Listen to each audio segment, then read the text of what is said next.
Hi, చాలామంది అడుగుతూ ఉన్నారు. మేము మా డబ్బుని ఎఫ్డి చేద్దాం అనుకుంటున్నాం. సో ఎఫ్డి ఖాతాని ఎన్ని విధాలుగా ఓపెన్ చేయవచ్చో ఒక వీడియో చేయండి అని చెప్పి చాలామంది అడిగారు. అందుకనే ఈరోజు ఈ వీడియోలో మనం ఎఫ్డి ఖాతాని ఎన్ని విధాలుగా ఓపెన్ చేయవచ్చు, అదేవిధంగా నేను ఎటువంటి బ్యాంక్కి వెళ్ళాల్సిన అవసరం లేకుండానే నా మొబైల్లో ఎఫ్డి ఖాతాని ఓపెన్ చేసి ప్రాక్టికల్గా మీకు చూపించబోతున్నా. సో ఈ వీడియోని లాస్ట్ వరకు చూడండి. నేను మీ కౌశిక్ మరిడి. ఇంతవరకు ఈ ఛానల్ని సబ్స్క్రైబ్ చేసుకోకపోతే ఇప్పుడే సబ్స్క్రైబ్ చేసుకోండి. కొందరికి ఎఫ్డి అంటే ఇంకా తెలియదు, వాళ్ళ కోసం చెప్తున్నా. ఎఫ్డి అంటే ఫిక్స్డ్ డిపాజిట్. పేర్లోనే ఉంది ఫిక్స్డ్, అనగా ఫిక్స్డ్ టైంకి. అది మేబీ 1 ఇయర్ కావచ్చు, 7 డేస్ కావచ్చు, లేకపోతే 10 ఇయర్స్ కావచ్చు. ఆ ఫిక్స్డ్ టైంకి మన దగ్గర ఎంతైతే డబ్బు ఉందో, డిపాజిట్ పేర్లోనే ఉంది ఫిక్స్డ్ డిపాజిట్, మన దగ్గర ఎంతైతే డబ్బు ఉందో ఆ డబ్బుని ఒకేసారి బ్యాంకులో కావచ్చు, పోస్ట్ ఆఫీస్లో కావచ్చు, లేకపోతే కార్పొరేట్ కంపెనీస్ దగ్గర కావచ్చు, ఎన్బిఎఫ్సిస్ దగ్గర కావచ్చు, డిపాజిట్ చేయడాన్నే ఫిక్స్డ్ డిపాజిట్స్ అంటాం. మనం ఎంతైతే టెన్యూర్ని చూస్ చేసుకుంటామో, ఆల్రెడీ చెప్పాను కదా, 10 ఇయర్స్, 5 ఇయర్స్, 1 ఇయర్ మీ ఇష్టం.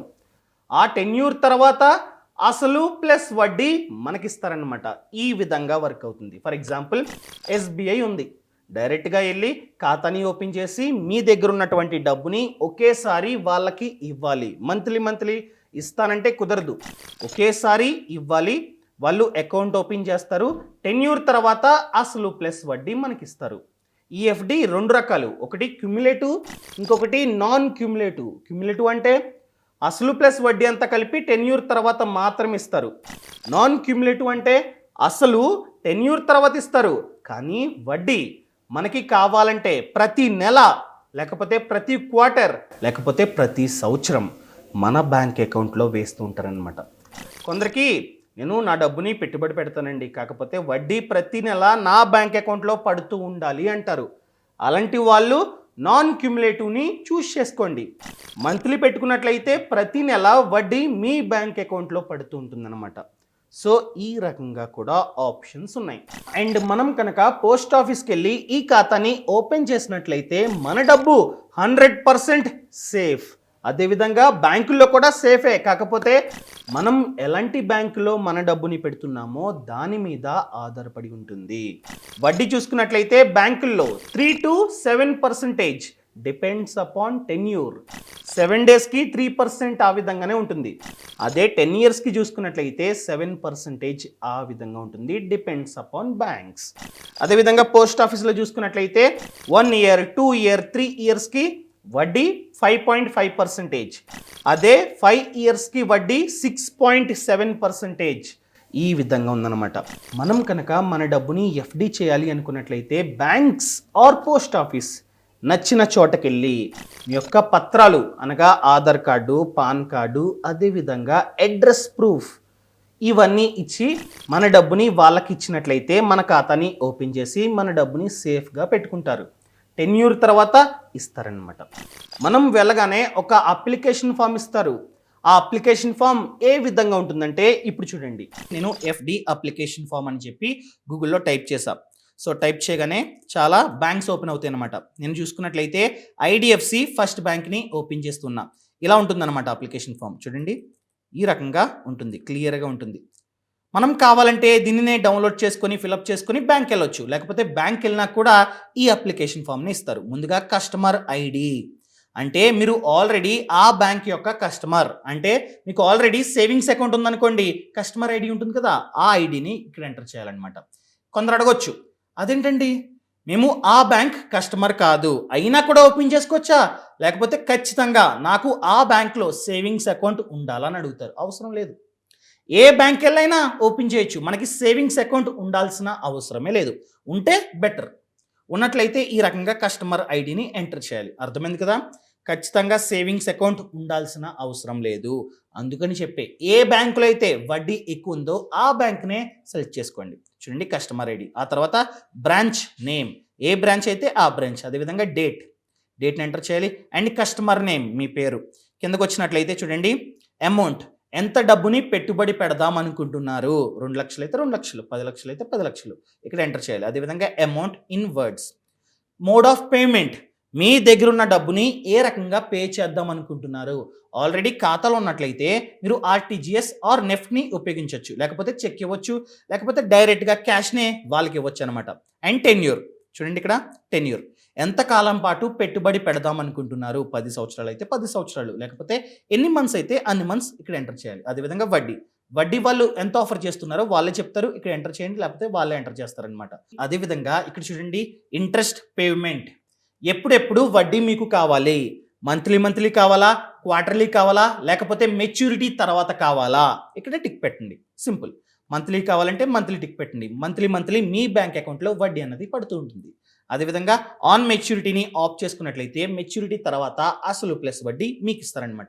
ఈ రకంగా వర్క్ అవుతుంటుంది. అదేవిధంగా మెచ్యూరిటీ చూడండి, ఇక్కడ renew principal and interest. For example మీరు 5 సంవత్సరాల టెన్యూర్ని ఆఫ్ చేసుకుని మీ డబ్బుని పెట్టుబడి పెట్టారు. ఇక్కడ కనుక టిక్ పెట్టినట్లయితే 5 సంవత్సరాల తర్వాత అసలు ప్లస్ వడ్డీ మీకు ఎవరు?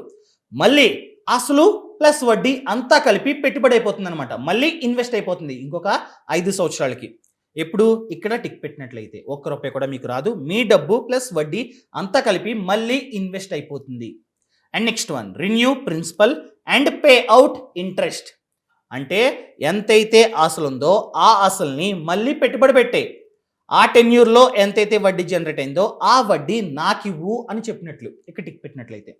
ఇదంతా వద్దండి, నాకు 5 సంవత్సరాల తర్వాత పని ఉంది, అసలు ప్లస్ వడ్డీ నాకు కావాలి అనుకున్నట్లయితే మూడోది టిక్ పెట్టుకోండి, pay out interest and principal. ఇక్కడ టిక్ పెట్టినట్లయితే ఆ టెన్యూర్ తర్వాత అసలు ప్లస్ వడ్డీ మీకు ఇస్తారనమాట. ఈ రకంగా వర్క్ అవుతుంటుంది. అదేవిధంగా టీడీఎస్, ఇక్కడ కనుక మీ యొక్క యాన్యువల్ ఇన్కమ్ అన్నది 2.5 lakhs కన్నా తక్కువ ఉన్నట్లయితే మీరు కనుక 15G ఆర్ 15Hని సబ్మిట్ చేసినట్లయితే ఇక్కడ టిక్ పెట్టండి, ఎస్ ఆర్ నో. అండ్ కిందకి రండి, పే అవుట్ అకౌంట్ డీటెయిల్స్. మీరు కనుక మంత్లీని ఆఫ్ చేసుకున్నట్లయితే మంత్లీ వడ్డీ అనేది మీ బ్యాంక్ అకౌంట్లో పడుతుంది కదా, ఆ బ్యాంక్ అకౌంట్ నెంబర్ని ఇక్కడ ఎంటర్ చేయాలి. మీరు ఆల్రెడీ ఐడిఎఫ్సి కస్టమర్ అనుకోండి, ఆల్రెడీ సేవింగ్స్ అకౌంట్ ఉందనుకోండి, ఇక్కడ టిక్ పెట్టండి సోర్స్ అకౌంట్ అని చెప్పి. ఏమీ లేదనుకోండి అదర్ అకౌంట్ నంబరు, బ్యాంక్ పేరు, ఐఎఫ్ఎస్సి కోడ్, ఆ డీటెయిల్స్ ఇచ్చినట్లయితే ఆ బ్యాంక్ అకౌంట్లో డబ్బు అనేది పడుతుంటుంది. మెచ్యూరిటీ తర్వాత అసలు ప్లస్ వడ్డీ రావాలి కదా, ఆ డబ్బును కూడా ఈ బ్యాంక్ అకౌంట్లోనే వేస్తుంటారు. అండ్ కింద సిగ్నేచర్ మీరు సంతకం పెట్టాలి. కింద చూసుకున్నట్లయితే బ్యాంక్ వాళ్ళు మెన్షన్ చేసుకుంటారు అనమాట. సో ఈ రకంగా అప్లికేషన్ ఫామ్ ఉంటుంది. మీరు కావాలంటే డైరెక్ట్గా బ్యాంక్ వెళ్ళొచ్చు, లేకపోతే ఈ రకంగా ఏదొక బ్యాంక్ అప్లికేషన్ ఫామ్ని డౌన్లోడ్ చేసుకుని ఫిల్అప్ చేసుకుని ఆ బ్యాంక్ వెళ్ళి సబ్మిట్ చేసినట్లయితే అంత ప్రాసెస్ కరెక్ట్గా ఉంటుంది అనమాట, ఈజీగా అయిపోతుంది. సో ఇదన్నమాట మ్యాటర్. ఇప్పుడు ఆన్లైన్ గురించి మాట్లాడుకుందాం. ఇప్పుడు చూసుకున్నట్లయితే ప్రతిదీ ఆన్లైనే, ప్రతి ఒక్కరు ఏం చేస్తున్నారు, ఆన్లైన్లోనే ఖాతాని ఓపెన్ చేస్తున్నారు. సో ఇప్పుడు నా బ్యాంక్ వచ్చేసి ఎస్బీఐ. నేను కనుక ఎఫ్డి ఖాతాని ఓపెన్ చేద్దాం అనుకుంటే నేను యోనో యాప్ ఉంటుంది, ప్రతి ఒక్క బ్యాంక్కి యాప్ ఉంటుంది. ఆ యాప్లో ఎలా ఓపెన్ చేయాలి, లేకపోతే ఇంటర్నెట్ బ్యాంకింగ్లో ఎలా ఓపెన్ చేయాలో రెండు మీకు చూపిస్తా. సో ఇప్పుడు యోనో యాప్లో ఏ విధంగా ఎఫ్డి ఖాతాని ఓపెన్ చేయాలో తెలియజేయబోతున్నా. చూడండి, నేను ఓపెన్ చేస్తున్నా యోనో అండ్ లాగిన్ అవుతూ ఉన్నా. సో లాగిన్ అయినా ఇప్పుడు ఏ విధంగా ఓపెన్ చేయాలంటే ఇక్కడ చూడండి, డిపాజిట్స్ క్లిక్ చేయండి. క్లిక్ చేసిన తర్వాత ముందే వచ్చేస్తుంది ఫిక్స్డ్ డిపాజిట్స్ అని చెప్పి. So fixed deposits, open fixed deposit click చేయండి. క్లిక్ చేసినట్లయితే ఈ రకంగా అమౌంట్ అడుగుతుంది. ఎంత అనుకుందాం, ఫర్ ఎగ్జాంపుల్ ₹1000 అనుకుందాం, ₹1000. సో ఇక్కడ సేవింగ్స్ అకౌంట్ అని వచ్చేస్తుంది అనమాట. ఇన్ కేస్ మీరే కనుక ట్యాక్స్ని ఆదా చేసుకుందాం అనుకుంటే ఇక్కడ క్లిక్ చేయాలి, లేదంటే వద్దు. సో ట్యాక్స్ని ఆదా చేసుకుందాం అనుకుంటే ఖచ్చితంగా లాకిన్ పీరియడ్ అన్నది 5 years ఉంటుంది, దానిని గమనించుకోండి. అండ్ నెక్స్ట్ ఇక్కడ ఇయర్స్, ఎన్ని సంవత్సరాలు, ఫర్ ఎగ్జాంపుల్ 10 years అనుకుందాం. ఇక్కడ వడ్డీ రేట్లు ఉంటాయి చూడండి, 7 days to 45 days అయితే 2.9%, అదేవిధంగా 1 year అయితే 5%, అండ్ 2 years కన్నా ఎక్కువ అయితే 5.1, అండ్ 3 years కన్నా ఎక్కువ అయితే 5.3, and 5 years to up to 10 years అయితే 5.4%. ఇక్కడ నేను 10 yearsని ఆఫ్ చేసుకున్నాను కాబట్టి ఖచ్చితంగా వడ్డీ అనేది 5.4% ఇచ్చేసాడు చూడండి. అండ్ నెక్స్ట్ ఇప్పుడు చూడండి, మీకు ఇంట్రెస్ట్ పే అవుట్ కావాలా అంటే మంత్లీ, క్వార్టర్లీ, హాఫ్ ఇయర్లీ ఈ రకంగా వడ్డీ మీ బ్యాంక్ అకౌంట్లో పడాలా, వద్దనుకుంటే at maturity. Next and auto renewal, already చెప్పా సో ఇక్కడ క్లిక్ చేసుకున్నట్లయితే ఏమవుతుంది, ఆటోమేటిక్గా ఎంతైతే డబ్బు వచ్చిందో అసలు ప్లస్ వడ్డీ మళ్ళీ కన్వర్ట్ అయిపోతుంది అనమాట. వద్దు, credit to account. So maturity తర్వాత మీ బ్యాంక్ అకౌంట్లో డబ్బు పడుతుంది ఇలా క్లిక్ చేసినట్లయితే. లేకపోతే renew principal and pay out interest. నువ్వు ప్రిన్సిపల్ మళ్ళీ రీఇన్వెస్ట్ చేసే, కానీ అప్పటి వరకు ఎంతైతే వడ్డీ వచ్చిందో ఆ వడ్డీ నాకు ఇవ్వు అని చెప్పినట్లేదు అనమాట. అండ్ నెక్స్ట్ వన్ చూడండి, మొత్తం వచ్చేసింది. నా పేరు, నా అకౌంట్ నంబరు, మెచ్యూరిటీ డేట్. నేను 10 years పెట్టా, సో అందుకని చెప్పి మెచ్యూరిటీ డేట్ కూడా వచ్చేసింది. అదేవిధంగా మెచ్యూరిటీ అమౌంట్, నేను కేవలం 1000 రూపాయలు మాత్రమే పెట్టుబడి పెట్టా. ఎక్కువ పెట్టుంటే ఎక్కువ వడ్డీ వస్తుంది, అవునా? సో నేను 1000 రూపాయలు పెట్టుబడి పెట్టా, నాకు వచ్చే వడ్డీ అన్నది 710 రూపాయలు 10 సంవత్సరాలకి 1000 రూపాయలకి అనమాట. సో అదేవిధంగా rate of interest 5.4, pay out maturity and ఈ రకంగా maturity instructions, renew principal and pay out interest. అంటే ప్రిన్సిపల్ని రీఇన్వెస్ట్ చేసే వడ్డీ నాకు ఇచ్చా అని చెప్పి పెట్టుకున్నాం. మనం కావాలంటే నామినీని కూడా యాడ్ చేయొచ్చు. చూడండి, నామినీ ఎడిట్. సో ఈ రకంగా నామినీ పేరు, ఏమవుతారు, మదర్ అయితే మదర్, డేట్ ఆఫ్ బర్త్ ఈ రకంగా ఎంటర్ చేసి అదేవిధంగా అడ్రస్. సో ఈ రకంగా చేసుకోవాలన్నమాట. ఇప్పుడు టర్మ్స్ అండ్ కండిషన్స్ని అగ్రీ చేసి కన్ఫర్మ్ కొట్టినట్లయితే డబ్బు అన్నది డైరెక్ట్గా మన బ్యాంక్ అకౌంట్ నుండి కట్ అయిపోతుంది అనమాట. చూడండి, ఈ విధంగా కట్ అయిపోయింది. సో ఈ విధంగా మన బ్యాంక్ అకౌంట్ నుండి డబ్బు అన్నది కట్ అవుతుంది అనమాట. ఓకే, మనం కావాలంటే డౌన్లోడ్ చేసుకోవచ్చు రిసిప్ట్ని. సో ఆల్రెడీ డౌన్లోడ్ అయిపోయింది, నేను చెక్ చేసుకోవచ్చు. ఈ డబ్బు అన్నది చూడండి ఆల్రెడీ వచ్చేసింది. చూడండి, 1000 రూపాయలు పెట్టుబడి పెట్టినట్లు వచ్చేసింది. సింపుల్, ఈ విధంగా మనం ఓపెన్ చేసుకోవచ్చు. డీటెయిల్స్ అన్నీ వచ్చేసినాయి. అండ్ ఆర్డీ కావాలన్నా ఈ రకంగానే ఓపెన్ చేసుకోవచ్చు. నేను ఆర్డీ ఆల్రెడీ ఓపెన్ చేస్తా. ఎఫ్డీలో 1000 రూపాయలు పెట్టుబడి పెట్టా. ఈ డబ్బు అనేది నా చేతికి ఎప్పుడు వస్తుందంటే 10 సంవత్సరాల తర్వాత మాత్రమే వస్తుంది. ఎంత సింపుల్ చూడండి, ఈ రకంగా ఓపెన్ చేసుకోవచ్చు. ఇదనమాట మ్యాటర్. అండ్ ఇప్పుడు నేను ఇంటర్నెట్ బ్యాంకింగ్ ద్వారా నా ఎస్బీఐ అకౌంట్ని ఓపెన్ చేసా. ఈ రకంగా ఉంటుందన్నమాట.